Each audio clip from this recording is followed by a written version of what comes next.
Programang ito ay rated SPG. Striktong patnubay at gabay ng magulang ang kailangan. Maaaring may masiselang tema, lengguwahe, karahasan, sexual, horror o droga na hindi angkop sa mga bata.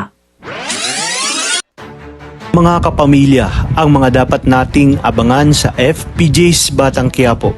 Hawak na ni Don Facundo ang mga pangalan ng mga bagong taong nakuha ni Marcelo sa selda at ito nga ang grupo ni Tanggol. Ngunit nabigla naman si Don Facundo nang makita ang pangalang Jesus Nazareno de Magiba sapagkat yun ang pangalan ng anak ni Ramon na ipinakilala sa kanilang Tanggol. Sa kabilang banda, nag-usap-usap naman ang mga kaibigan ni Tanggol para sa kanilang nalalapit na paglaya. Ayon nga kay Tanggol na mas mabuting wag nilang sabihin kay Chief Espinas ang tungkol sa kanilang paglaya at panigurado umano nga harangin ni Espinas ang kanilang mga papel upang hindi sila makalabas ng kulungan.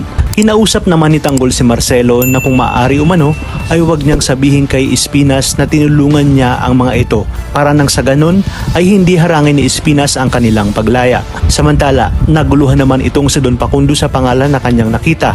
Kaya naman agad niyang tatawagan si Ramon upang sabihin na may kapangalan ang anak niyang si Tanggol na nasa loob ng koreksyonal na isa nga sa kanyang tutulungan upang makalabas ito.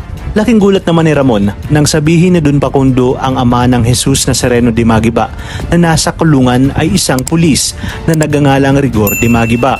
Sinabi ni Ramon na gusto niyang makita ang sinasabi ni Don Facundo kaya naman agad niyang tinawagan si Bulit upang puntahan ito sa koreksyonal at alamin kung sino ang Jesus Nazareno de Magiba na sinasabi ni Don Facundo. Samantala, kinutuban naman si Ramon sa sinabi ni Don Facundo na pangalang Jesus Nazareno de Magiba at malakas ang kanyang kutob na yun ang tunay niyang anak. Lalo pat sinabi ni Don Facundo na anak ito ng isang pulis na nagangalang Rigor de Magiba. Hindi nga muna sinabi ni Ramon kay David na mayroon itong kapangalan at ito ay nasa koreksyonal dahil batid niyang gagawa ito ng paraan upang lusutan ang panloloko sa kanya. Kaya naman sasakyan lang muna niya ang paandar ni Olga at Tanggol na impostor.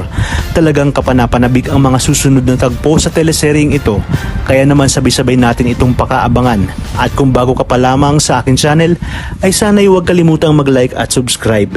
Pinutin ang notification bell para updated kayo palagi. Maraming salamat sa inyong panonood at hanggang sa muli, kapamilya.